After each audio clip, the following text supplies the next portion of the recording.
ಕನ್ನಡ ನಾಡು, ಇದು ಕನ್ನಡಿಗರ ನಾಡಿ ಮಿಡಿತ.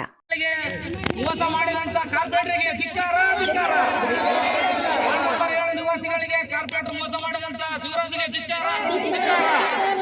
ಬೇಕೇ ಬೇಕು, ಬೇಕೇ ಬೇಕು.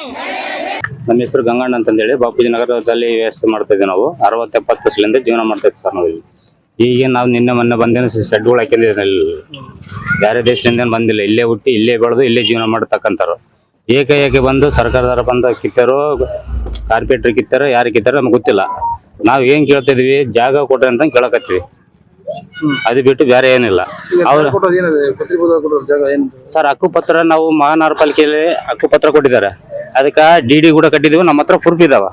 ಅವ್ನ ಕೇಳಿದ್ರೆ ಏನಂತಾರ, ಅವ್ರು ಫೇಕ್ ಅಂತ ಅನ್ನಕತ್ತಾರ ಸರ್. ಅವ್ರು ಸಮಾಜ ಕಲ್ಯಾಣ ಇಲಾಖೆಯಿಂದ ಇವ್ರಿಗೆ ಬಡವರು ಇದಾರೆ, ಇವ್ರಿಗೆ ಎಲ್ಲ ಸ್ಥಳಾಂತರ ಮಾಡಿ ಇದನ್ ಮಾಡ್ರಿ ಅಂತಂದು ಕೂಡ ನಮ್ಗೆ ನೋಟಿಸ್ ಕೂಡ ಕಳಿಸಿದಾರೆ ಸರ್ ಅವರು. ಆದ್ರೆ ಜವಾಬ್ದಾರಿ ತಮ್ಮತಿಲ್ಲ ಸರ್ ಇವರು. ನಾವ್ ಏನ್ ಮಾಡ್ಬೇಕು ಸರ್ ಜೀವನಕ್ಕೆ? ರೋಡ್ ಅಗಲ ಮಾಡೋದೇನ್ ಬೇಡ ಸರ್, ಮಾಡ್ಲ ಅವ್ರಿಗೆ ನಾವು ಅಡ್ಡಪಡಿಸೋದಲ್ಲ. ಎಲ್ಲಿ 60 ಅಡಿ ರೋಡ್ ಏನ್ ಬರ್ತದೆ ಸೇಮ್ ಅದೇ ಉದ್ದೇಶವಾಗಿ ಬರಲ್ಲ. 60 ಅಡಿ ರೋಡ್ ಏನ್ ಬರ್ತದೆ ಬರಲಿ. ಉಳಿದ ಸ್ಥಳದಲ್ಲಿ ಏನಿದೆ ನಾವು ವ್ಯವಸ್ಥೆ ಮಾಡ್ಕೊಂಡು ನಾವು ಕಟ್ಕೊಂತ ಮನೆ. ಇಲ್ಲಾಂದ್ರೆ ಜಾಗ ಕೊಳ್ಳಿಬೇಕಾರೆ ಎಲ್ಲದೇ ಜಾಗ ಕೊಳ್ಳಿ ನಾವು ಜೀವನ ಮಾಡ್ಕೊಂಡು ಇರ್ತಾವ. ನಾವು ಇಂತಲ್ಲಿ ಅಂಬೋದೇನಿಲ್ಲ. ಅವ್ರು ಎಲ್ಲಾದ್ರೂ ಜೀವ ಕೊಳ್ಳಿ, ಸುಡುಗಾರ ಕೊಡ್ಲಿ, ನಾವು ಜೀವನ ಮಾಡ್ಕೊಂತೀವಿ. ಅದ್ರಾಗ ಏನ್ ಪಟ್ಟ ಮಾಡಿ ರೀಚ್ ಮಾಡಿಕೊಳ್ಳಿ ಅಷ್ಟೇ. ನನ್ನ ಹೆಸರು ಹನುಮಕ್ಕ. ನಾವ್ ಬಂದು ಇಲ್ಲಿ 70 ವರ್ಷ ಆತ್ ಸರ್ ಜಾಗದಾಗ ನಾವು ವಾಸ ಮಾಡಕ. 70 ವರ್ಷದ ನಾವ್ ಅದ್ರಾಗ ಒಂದ್ 7-8 ಮಂದಿ ಮಕ್ಕಳು ಆಡ್ಕೊಂಡಿವಿ, ಅದ್ರಾಗ ಜೀವನ ಮಾಡಿವಿ. ಆದ್ರೆ ಇದ್ದಕ್ಕಿದ್ದಂಗ ನಾವು ರೋಟ್ ಮಾಡ್ತೀವಂತಾಳ ಮನೆಗಳು ತಗೊಳ್ ಕಿತ್ತಿ ಬಿಟ್ರು. ಮನೆಗಳು ಸಿಗುದು ಸರ್. ಈ ಜಾಗಕ್ಕೋಸ್ಕರಾಗ 3 ಆತ್ಮಹತ್ಯೆ ಆಗ್ಬಿಟ್ರು, ಸತ್ತೋಗ್ಬಿಟ್ರು. ಒಬ್ಬ ಮಗ 2 ಕಿಡ್ನಿ ಫೇಲ್ ಆಗಿ, ಆ ಮಗ ಇಲ್ಲಿ 2 ವರ್ಷ ಆಯ್ತು ಆಸ್ಪತ್ರೆಯಲ್ಲಿ ಅದಾನ. ಅವ್ನಿಗೆ ನೋಡ್ಸಕ ₹1 ರೊಕ್ಕ ಕೊಡಲ್ಲ ಸರ್. ದುಡ್ಕೋಬೇಕು, ತಿನ್ಬೇಕು. ಅಂತ ಸಮಯದಲ್ಲಿ ನಮ್ಮನ್ನ ಜಾಗ ಕಿತ್ತು ಕೊಡ್ತೀವಂತ ಹೇಳಿ ಇದುವರೆಗೂ ಒಂದು ನಮ್ಮನ್ನ ಕಿವಾಗ ಹಾಕಿ ಹೊಡ್ರು ಸರ್. ರೋಟ್ ಮಾಡ್ತೀವಂತ ಮಾಡಿದ್ರಲ್ಲ, ರೋಟ್ ಏನನ್ನ ನಮಗೆ ಅದು ಹೋಗೋದು ನಮ್ಮ ರೊಕ್ಕ ಬಂದತ್ತ ರೋಟ್. ಆ ರೋಟ್ ಮಾಡಿ ನಾವು ಮಾಡುವಮ್ಮ ಅಂದ್ರೆ ನಾವ್ ಎಲ್ಲೇ ಜೀವನ ತಾನೆ ಇವಾಗ ಮುಂದೆ ನಮಗೆ ಎಲ್ಲೇ ಜಾಗ ಕೊಡ್ತೀವಿ ಅಂತ ಹೇಳ್ತಾರೆ. ಅದು ಕೂಡ ನಮ್ಗೆ ಸರಿ ಆಗೋದು. 2 ವರ್ಷದಿಂದ ನಾವ್ ಹೆಂಗ್ ಬದುಕ್ತೀವ, ಹೆಂಗ್ ತಿಂತೀವಿ ದೇವ್ರಿಗೆ ಗೊತ್ತು, ನಮಗ್ ಗೊತ್ತು. ನನ್ನ ಹೆಸರು ಹನುಮಕ್ ಸರ್. ಬಾಪೂಜಿ ನಗರ 7ನೇ ವಾರ್ಡ್ ನಿವಾಸಿ.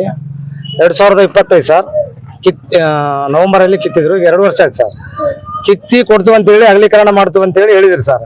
ಈಗ ಅಗಲೀಕರಣ ಮಾಡೋ ಉದ್ದೇಶ ಏನಿಲ್ಲ, ಅವ್ರಿಗೆ ನಮ್ಮ ಮನೆ ಕಿತ್ಬೇಕಂತ ಉದ್ದೇಶ ಅಷ್ಟೇ. ಇದು ಅಗಲೀಕರಣ ಬೇಕಂದ್ರೆ ಬಾಪೂಜಿ ನಗರ ಡೆವಲಪ್ಮೆಂಟ್ ನಾವು ಕೋರ್ತಾ ಇದೀವಿ. ಇದು ರೋಡ್ ಎಷ್ಟೈತೆ ಸೀದಾ ಬೈಪಾಸ್ ವರೆಗೆ ಅಪ್ ಟು ಬೈಪಾಸ್ ವರೆಗೆ ಹಾಕ್ರಿ ಸರ್. ನೀವು 60 ರೋಡ್ ಇದ್ರೆ 60 ಅಡಿ ರೋಡ್ ಹಾಕ್ರಿ. ನಮ್ಗೆ ಏನ್ ಮನೆ ಬೇಕಿಲ್ಲ, ಏನ್ ಬೇಕಿಲ್ಲ. ಅಲ್ಲಿ ಸಣ್ಣ ಮಾಡ್ತಾರೆ, ಇಲ್ಲಿ ಅಗಲೀಕರಣ ಎದಕ್ ಬೇಕು ಸರ್? ಆಗಂಗಿದ್ರೆ ರೋಡ್ ಒಂದ್ ಕಡೆ ಹಾಕ್ಬೇಕು. ಮುಂದೆ ಮನ್ನಾಟಿ ಮನೆಗಳೆಲ್ಲ ಬಿಡ್ತಾರ, ಮುಂದೆ ಮಸೀದಿ ಬಿಡ್ತಾರ. ಎದಕ್ ಬಿಡ್ತಾರ ಸರ್? ಇಲ್ಲೊಂದು ಯಾಕೆ ಕಿತ್ತಾರ? ಅಗಲೀಕರಣ ಯಾಕೆ ಮಾಡ್ತಾರ? ಇಲ್ಲಿ 11 ಮನೆ ಅದಾವ ಸರ್. 11 ಮನೆ ವಿತ್ತಿ ಕಡೆ ಎಲ್ಲ ಒಂದು 25 ಮನೆ ಕಿತ್ತಿದಾರ ಸರ್. ಬಟ್ ಅವ್ರೆಲ್ಲ ಏನ್ ಮಾಡ್ರ ಸ್ವಲ್ಪ ಮಾಡಿದಾರೆ, ಎಲ್ಲ ಕಿತ್ತಿದ್ರು. ಅಲ್ಲಿ ಮನೆ ಕಿತ್ತಿಲ್ಲ, ಅವ್ನು ಸತ್ತೋಗ್ಬಿಟ್ಲು. ಕೊಡ್ತು ಸರ್. 6 ತಿಂಗಳಾಗ ನಿಮಗೆ ಮನೆ ಕೊಡ್ತೀವಿ, ಸಂಬೋಡ್ಲಿಂದ ಬೀಗ ಕೊಡ್ತು ಅಂತ ಹೇಳಿದ್ರು. 50,000 ರೂಪಾಯಿ ಗೌರ್ಮೆಂಟ್ ಸರ್ಕಾರದಿಂದ ಕೊಟ್ಟಿದ್ರು ಅಂತ. ಸರ್ಕಾರದಿಂದ ಯಾವ್ದು ನಮಗೆ ಕೊಟ್ಟಿಲ್ಲ. ಇಲ್ಲದ ನಮಗೆ ಪರಿಹಾರ ನೀವು ಮನೆ ಬಾಡಿಗೆ ಅಂತ ಹೇಳಿ ಕೊಟ್ಟಿದ್ದಾರೆ ಸರ್. 2 ವರ್ಷಕ್ಕೆ ನಮಗೆ ಮನೆ ಬಾಡಿಗೆ ಆಗ್ಬಿಡು ಸರ್. ಇಲ್ಲಿ ಯಾರ ಲೈನ್ ಗುಡ್ಸಿರೋರಿಗೆ ಅಲ್ಲಿ ಮನೆ ಐತೆ, ಅದೈತೆ, ಇದೈತೆ ಅಂತ ಹೇಳಿ ಬಂಗಾರಕ್ಕೆ ಅಂತಾರ, ಬೆಳ್ಳಕ್ಕೆ ಅಂತಾರ, ಅವೆಲ್ಲ ಏನ್ ಮಾತಾಡೋದು ಅವಶ್ಯಕತೆ ಇಲ್ಲ ಸರ್. ಅವರು ನಿನ್ನ ಉದ್ದೇಶಪೂರ್ವಕ ಏನು ರೋಡ್ ಅಗಲೀಕರಣ ಐತೆ, ರೋಡ್ ಅಗಲೀಕರಣ ಮಾಡ್ಬೇಕು. ಇನ್ನ ಒಂದ್ ಸರ್, ಉದ್ದೇಶಪೂರ್ವಕವಾಗಿ ಕಾರ್ಪೊರೇಟರ್ ಏರಿಯಾ ಸಮಯಕ್ಕೆ ಬಂದ್ ಮಾತಾಡ್ಬೇಕು. ಏರಿಯಾ ಕಾರ್ಪೊರೇಟರ್ ಪತಿ ಆಗ್ಲಿ ಅವ್ರ ಮೈನಾಗ್ಲಿ ಏನ್ ಬಂದ್ ಮಾತಾಡೋ ಅವಶ್ಯಕತೆ ಇಲ್ಲ ಸರ್. ಏರಿಯಾ ಕಾರ್ಪೊರೇಟರ್ ಅಂದ್ರೆ ಕಾರ್ಪೊರೇಟರ್ ಬಂದ್ ಮಾತಾಡ್ಬೇಕು. ಉಮಾದೇವಿ ಬರ್ಬೇಕು ಸರ್, ಸಮಸ್ಯೆ ಕೇಳ್ಬೇಕು. ಈಗ ಡ್ರೈನೇಜ್ ಇಲ್ಲ ಸರ್. ಡ್ರೈನೇಜ್ ನೀವು ಫಸ್ಟ್ ಕ್ಲಿಯರ್ ಮಾಡ್ರಿ.